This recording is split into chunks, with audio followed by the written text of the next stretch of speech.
I've stood at this harbour wall more times than I can count. I know the colour of this water in the morning, the grey-green of it before the sun clears the ridge at Epipoli, when the fishing boats are still dark shapes, and the city behind me is still breathing in its sleep.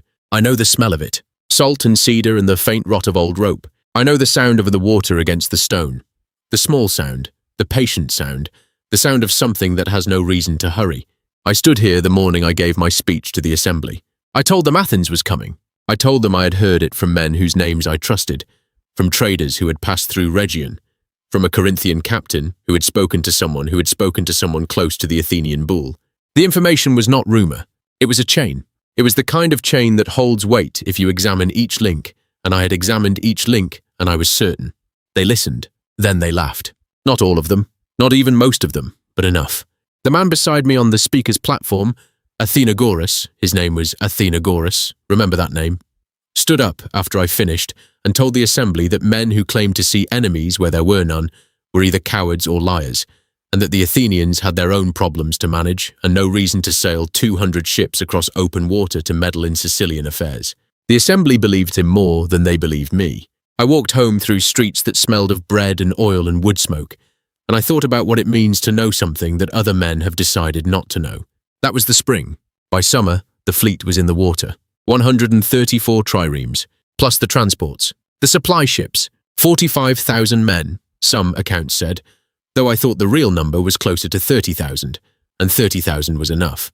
It was the largest naval expedition Athens had ever mounted. It was, by any measure any man in that harbour could apply, one of the largest military forces assembled in living memory, and it was pointed at us. I stood at this wall the morning the lookout brought the first reports. I watched the harbour. I watched the water. I thought about Athenagoras. I did not feel satisfied. That surprised me. I had expected to feel something like satisfaction, the bleak, cold satisfaction of a man who said a true thing and was ignored, and was now watching the truth arrive. I did not feel it. I felt the thing you feel when you have been right in a way that costs everyone. My name is Hermocrates. I am a Syracusan. I am a strategos, one of the elected generals of this city, though the word general understates what the office requires here, where every decision must be argued before an assembly that can vote you out of command before the battle is finished. I am a man who has spent 20 years learning that a city is harder to defend than a fortress, because a city argues back. I was 40, perhaps 42. I no longer kept precise count. I had been in this city my entire life. I knew every stone of the Epipoli plateau. I knew the geometry of the great harbour, the distance from the shore at Plemmyrion to the Syracusan walls, the depth of the channel, the current, the way the afternoon wind came in from the west, and what it meant for ships trying to manoeuvre in the narrows. I had not been a soldier first. I had been a citizen first, a speaker, a man who studied things and drew conclusions, and then stood up in the assembly and said what the conclusions were. It is a particular kind of loneliness, to be that man in a city that is not ready to listen. We sat in emergency session the night the Athenian fleet made landfall at Catana, 14 of us around the table. The light was bad. We were burning cheap oil.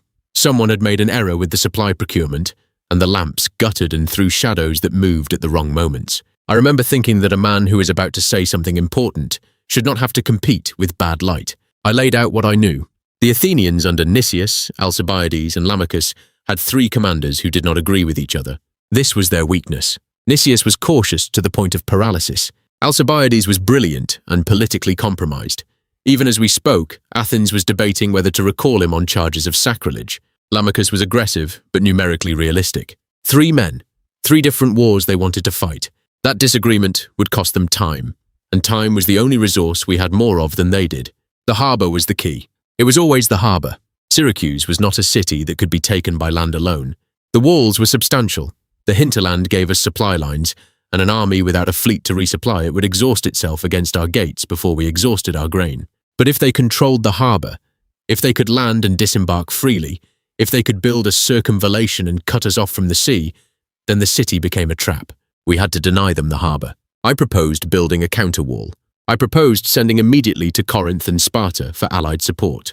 I proposed aggressive naval sorties to harass their supply ships before they could establish a base. 3 proposals, none of them popular, all of them necessary. There was a silence in the room of the kind that has a texture. Then the questions began. The wrong questions. The questions about precedent, about expense, about what message it would send to our other allies if we appeared frightened. The questions men ask when they want to delay a decision without appearing to oppose it. I watched their faces in the guttering light. I thought about something my father used to say. He was a shipbuilder. He worked the yards on the southern harbour, and he had a method he applied to every hull he launched. He would stand back, at a distance, and look at the whole shape before he touched it. He said you cannot fix what you cannot see, and you cannot see what you are standing too close to. I had been standing too close to this city for 40 years. Sometimes I thought I was the only man in that room who had stepped back far enough to see its shape. I spoke again. I used plain words. I said what would happen if we failed to act in the next 30 days. They voted to send to Corinth. They voted to build the counter-wall. They did not vote for the naval sorties. 2 out of 3. The Athenians moved faster than I expected. Nicias and Lamachus, Alcibiades, had been recalled to Athens by then, which was exactly what I had anticipated, and which removed the most dangerous mind from their command, landed a force and seized Epipolae. Epipolae, the plateau above the city, the high ground that controlled the sight lines in every direction. The ground I had walked since I was a boy, the ground where you could stand on a clear morning and see the entire bay laid out below you like a lesson in geography. The ground that, if an enemy held it and built across it, would allow them to extend their circumvallation walls all the way to the sea and close the city off completely. I had told the council about Epipolae.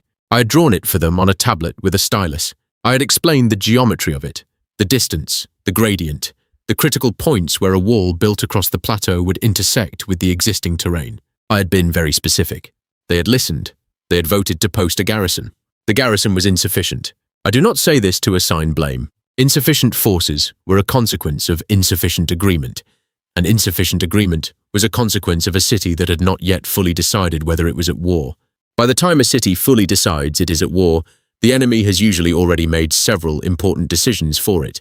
I stood at the base of Epipolae and watched the Athenian engineers begin their survey lines. My sword. It was old, older than my time in command, a weapon I had inherited from my father, who had carried it in a skirmish at Leontini when I was 7 years old, and had never spoken about it afterward.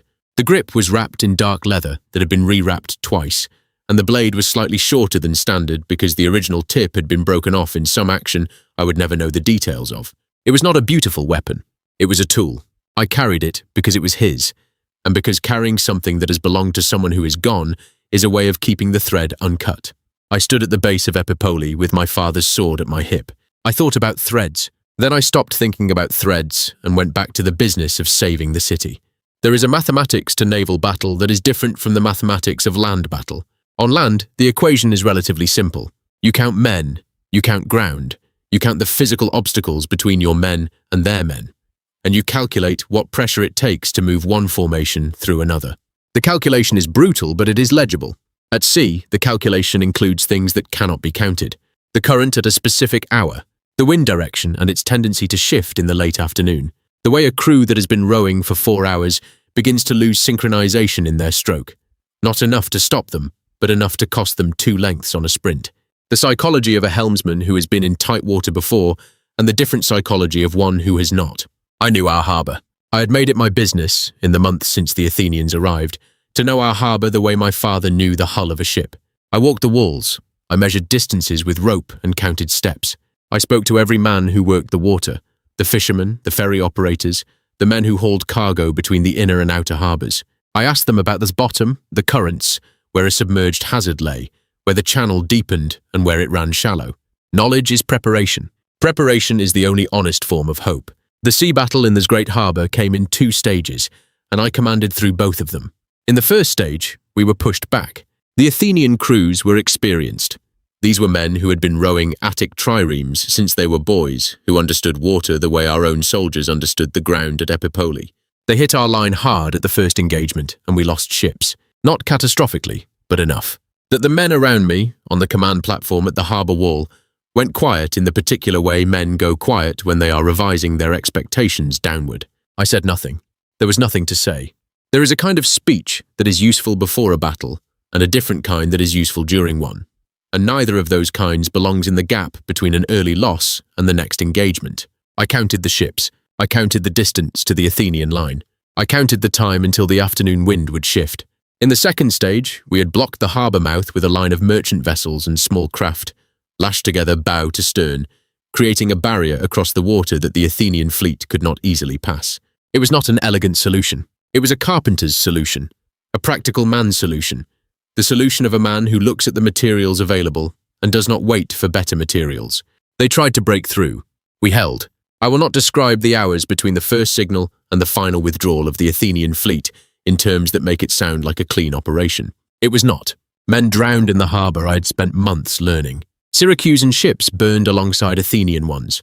There were moments in which I could not see the overall shape of the engagement from where I stood, and I had to make decisions based on partial information and the reports of men who were frightened and not always accurate.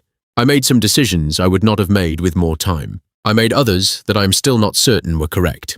But they did not break through. At the end of it, the Athenian fleet was in retreat, and the harbour was ours. It was ours. I stood at the wall and looked at the water and thought about a thing my father used to say when a hull he had built came through the water test intact. He would look at it for a long time without speaking. Then he would say simply that it held. It held. The assembly was different now. The men who had laughed in 415 or who had voted with Athenagoras or who had asked the wrong questions in the guttering light of the emergency council, those men did not mention those moments. I did not expect them to. Memory is selective in proportion to what it costs to remember accurately. A city that has survived a siege remembers the survival more clearly than the debate that preceded it, and that is probably as it should be. Bitterness about who warned you and who did not is a luxury that requires peace to sustain. I was not a bitter man. I say this not as a virtue, but as a fact. I had spent too many years trying to see clearly to afford the distortion of bitterness. What I felt, in the months after the Athenian defeat at Syracuse, was something more like a sustained attention, a watchfulness that had been there before the war and did not dissipate when the war ended, because the war had not taught me that dangers announced themselves in advance. It had confirmed it. There were things happening in Athens and in the Aegean that required watching. There were Spartan advisors at Syracuse now, most notably Gylippus, the commander who had arrived from Sparta with a small force and reorganized our land defences in ways that I respected technically and resented strategically.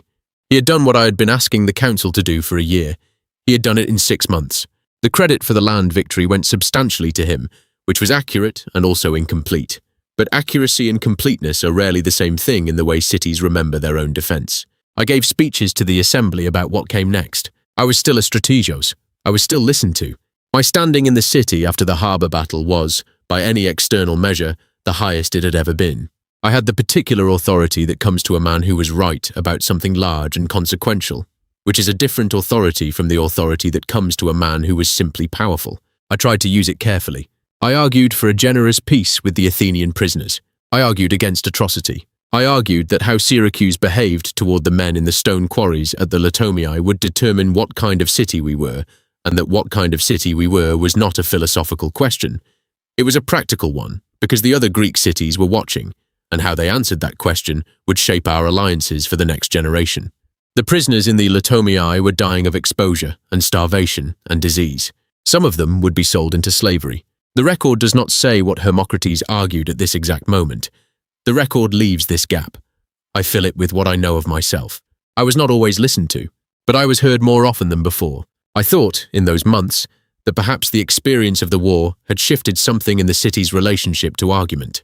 That perhaps a city that has survived being ignored learns to listen differently. That perhaps Athenagoras would speak more carefully now. I was wrong about that. I had always been wrong about that particular kind of optimism, but I kept returning to it, because the alternative, the belief that a city cannot learn, made the work of being a citizen feel like pouring water onto dry ground and waiting for it to stay. The messenger came in the evening, not early morning, not at a council session, evening. The hour when the light goes thick and golden, and the harbour turns colours that a man in a different life might stop to observe. I was in my house. I was reviewing records, figures about grain supply, about the state of the fleet, the practical details of the ongoing war in the Aegean that I had been trying to get the assembly to engage with seriously. The message was from the assembly. I had been voted into exile. The specific charge was complicated. There had been an alliance negotiated without full assembly approval. I had moved too fast on a diplomatic arrangement with the Carthaginians, or so the accusation read, though the real content of the charge was different from its stated form. The real content was political. There were men in the assembly who had been waiting for an opportunity that a sufficiently large charge could provide, and I had given them one, or they had manufactured one, or the difference between giving and manufacturing was smaller than I had imagined. I sat in my house with the message in my hand. My father's sword was on the table beside the records. I thought about the harbour. I thought about the colour of the water in the morning. I thought about the speech I'd given in 415, the one they had laughed at, the one that had been right, the one that had cost me nothing at the time because being right and being ignored are both invisible. Being exiled is not invisible. I thought about what it means to defend a city that then votes you out of it. Not bitterness. Not that. Something more precise. Something that has no word in Greek or in any language I know. The thing a man feels when he understands completely, intellectually and without self-pity, why the thing that happened to him happened, and understands it so completely that the understanding offers no comfort whatsoever. The city was mine. I had built it in this only way a citizen can build a city, by thinking about it, by arguing for it, by standing at the harbour wall in the grey morning and knowing its water and its wind and its geometry. A city is not its walls. It is not its harbour or its fleet or its grain stores. It is the sum of every decision its citizens make about what kind of city they want to be.